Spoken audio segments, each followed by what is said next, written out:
Welcome to Ocrop's YouTube channel, your world for information.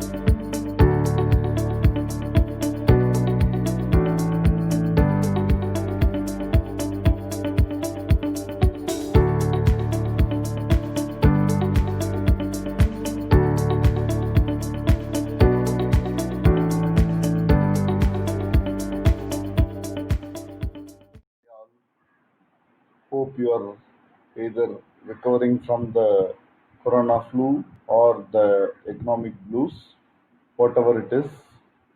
Wish you a happy recovery, quick recovery.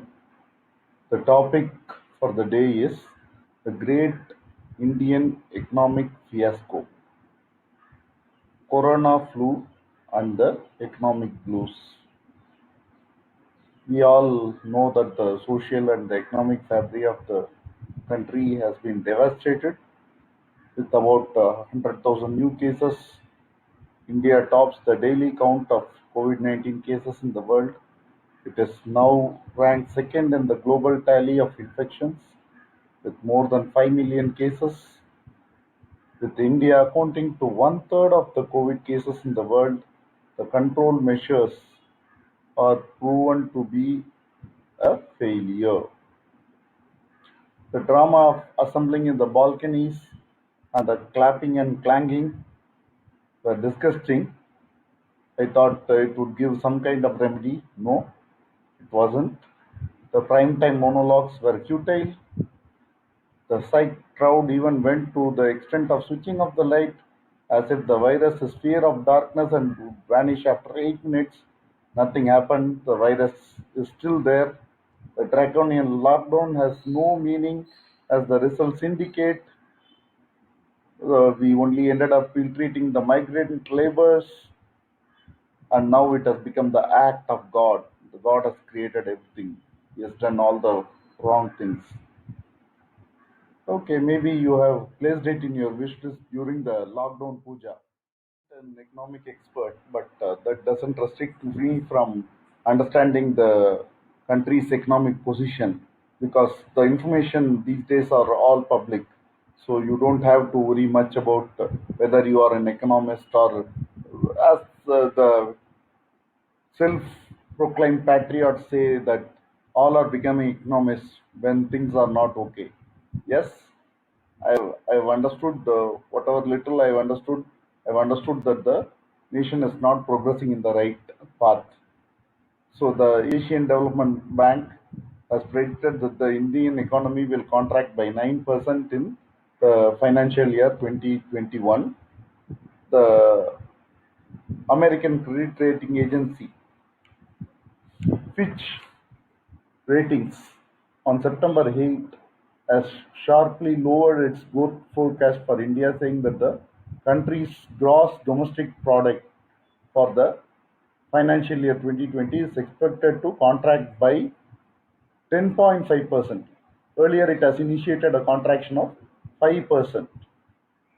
And the domestic rating agency, India Ratings and Research, has revised the India's GDP growth forecast for the year 2020 from minus 11.8%. Earlier it was minus 5.3. Now it is minus 11.8. And also everybody expects India to bounce back as expected. Right. What does these GDP stories tell? The GDP stories indicate the sorry state of Indian economy, and most importantly, the government data published earlier this month showed that the country's GDP contracted by 23.9% for the period between April to June quarter, the quarter between April to June, due to the coronavirus crisis. But is it actually due to coronavirus or the measures implemented during the coronavirus? No, the thing has started even before that. I think it is due to the policies and measures that have been taken even before the coronavirus, and coronavirus has only made it worse. That's what my understanding is. Please correct me if I'm wrong. You can share your thoughts on the comment section. The 23.9% economic slump is the worst economic crisis that could have happened to any country. The slump in the world's fifth largest economy was much worse than the economics expected. Economists expected little better, and it was much worse than that. And it was one of the most severe contractions of any nation as a result of the pandemic, which means the pandemic controls have failed miserably, and the measures have not helped the economy by any means. And the crisis may be further deepened because of the increase in the coronavirus cases every day. India is recording about 95,000 cases, or about 100,000 cases in a day, which is the highest for any country as of now. India's economic decline was the worst among the world's top economies, with the US economy shrink being 9.5% in the same quarter, while Japan had 7.6%. The extent of collapse of GDP in 3 months from April to June, with all the construction, manufacturing, transport, are the hit hardest hit sectors. The figures reflect the onset of India's deepest recession since 1996, when the country first started publishing the GDP numbers. Before that, numbers, and now the formula has been changed. We'll have to understand that even with the changing formula, which favors a better showcase of growth, still it is going into a deep downs, into a slump. And the picture is further complicated that the informal employees, the unorganized sector, is not in the control of the government or the data. We really don't know. The official numbers may be underestimated, and the damage could have been much greater, as a lot of people think, lot of economists think. Such a short-sightedness, both in terms of controlling the pandemic as well as managing the economy. It's a dual fiasco. The corona spending, COVID spending, has not been transparent, and the PM cares was nobody's share.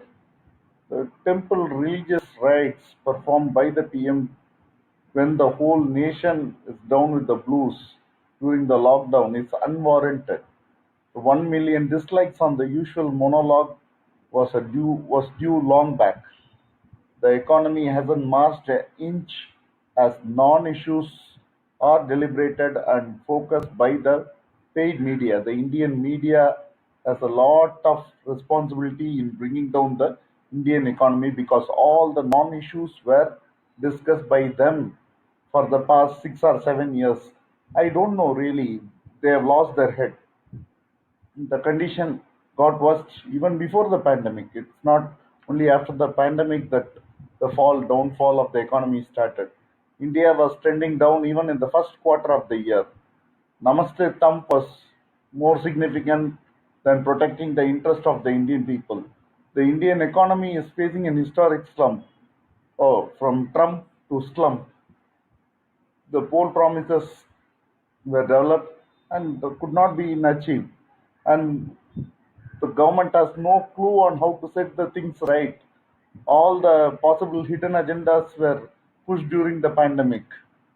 Where are the jobs that were promised? Where is the development that was promised? Where are the good days that were promised?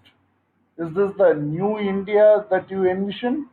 Isn't there any measurable objectives for the government and ministries in the democracy? Can they get away with whatever they do? Is it? Politicians are not accountable. The ministers and the cabinet are not accountable for the damages they inflict. The fake nationalist cover and the religious politics won't help anymore. Real development is what is required. The self proclaimed nationalists should stop diverting and start initiating actions to minimize the damage. Yes, the damage is already done, and it is done to an extent possible that it, it is an undeniable fact that the misrule has pushed the country's economy to the lowest point since independence, and the people are suffering because of the short-sightedness and clueless politics. At least now it's time to beat the fear flu and the economic blues. Please act upon whatever has been done and kindly rescue us from the situation that we are in. Let's raise up as a nation. Let's not get defeated by the virus or the economic downtrend. It's time to beat the fear flu and the economic blues together, right? I hope you had a good time listening to this video. If you like it, subscribe and share. Hope to see you with another video shortly. Thank you for watching. Bye bye.